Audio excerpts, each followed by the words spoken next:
guys! And welcome back to our channel. My name is Janelle.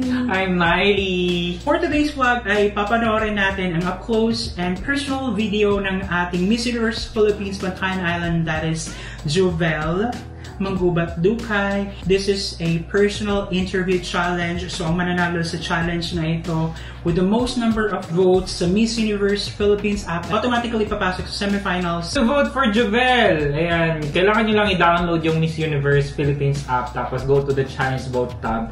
Bale, third tab siya sa pinakababa ng app, and then scroll down and vote for the one you think it should win the challenge. So if you think na si Jovel na yun, vote now without any further ado. Without any further kuda, let's watch this. So tingnan muna natin yung kanyang naging outfittings. Ay, wow. Ayan, very pongkan na pongkan and very formal. Kahit na naka-ano siya, ano ba tawag dyan, vest or business attire. Oh, naka-business, madam attire. Yung face niya parang approachable. Young, very fresh, sweet, young. Friendly. On top of my bucket list, I really want to win Miss Universe. Because this is not just for me, this is for my balls on the goal! I'm bringing my home with me, the dreams of the Bantayanans, and my dream at Halilong. I love it. Fight! Parang na-feel ko yung passion, yung kagustuhan niya talaga to win the Miss Universe Philippines kasi para sa Bantayanons, di ba? Somehow kasi yung Bantayan Island is hindi siya ganun ka napapansin. Siguro tourism lang.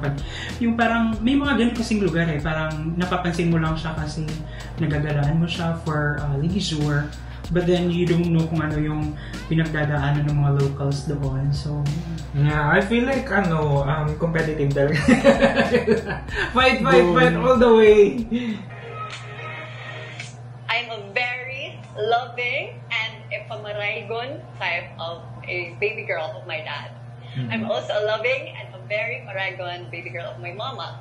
Every time I go home to Bantayan Island, I always stay on the lap of my dad and I say hello, tata, and also to my mama. And also I'm like a baby sister to my siblings and our best friends.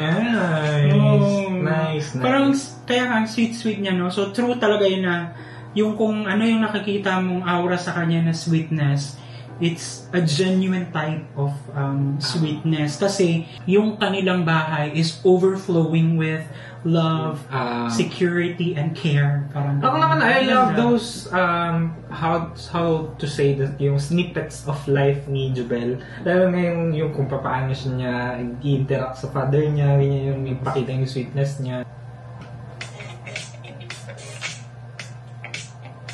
Sometimes I feel so weak. Sometimes I feel so like I easily get distracted by the betrayals of some people in my life. I really want to change that because I want to be stronger. I want to show to them that I am more empowered now. And I want to show to them that whatever happens in my life, all the negativities, all the things that they may throw up to me, I put that into strength, and now that I become like this. Ang ganda noon. It's very inspiring. Like, you know, very relatable kasi yes, kasi a lot of people around us, English din. Hindi, a lot of people around us kasi they tend to take advantage of your vulnerability, of your kindness, of your good heart. So parang, kumbaga, day by day, kung nangyayari yun, day by day, nababawasan yung mga mababait na tao sa mundo. Kasi nga, dahil sa ginagawa ng iba sa kanila, alam mo yun? Well, sabi na the real talk talaga, maraming tao, lalo na sa Pilipinas na ayaw nila na nagtatagumpay yung iba. Diba? So, it's very common. Yeah, just bakit hindi na lang tayo maging masaya at makipagbuni sa mga tagumpay ng ating kapwa, especially ng ating mga kapitbahay. Like yung hindi ko pa spotlight ngayon, so papalapak muna ako. Parang ganun. Kahit ganung simple mentality. gestures, ganyan. So, yun guys, if you think na deserving si Jabel for a semi-final spot, don't forget to vote for her on the Miss Universe Philippines app. And thank you so much at sinamahan nyo naman sa nagdaang video. If you like this video, don't forget to give her a thumbs up. If bago kayo sa ating channel, don't forget to subscribe. Hit that notification bell para updated kayo sa ating mga next uploads. Ayan guys, thank you so much for watching our videos. We have a lot of videos done and we have a lot of videos coming. So keep watching us. See you in the next video. Bye!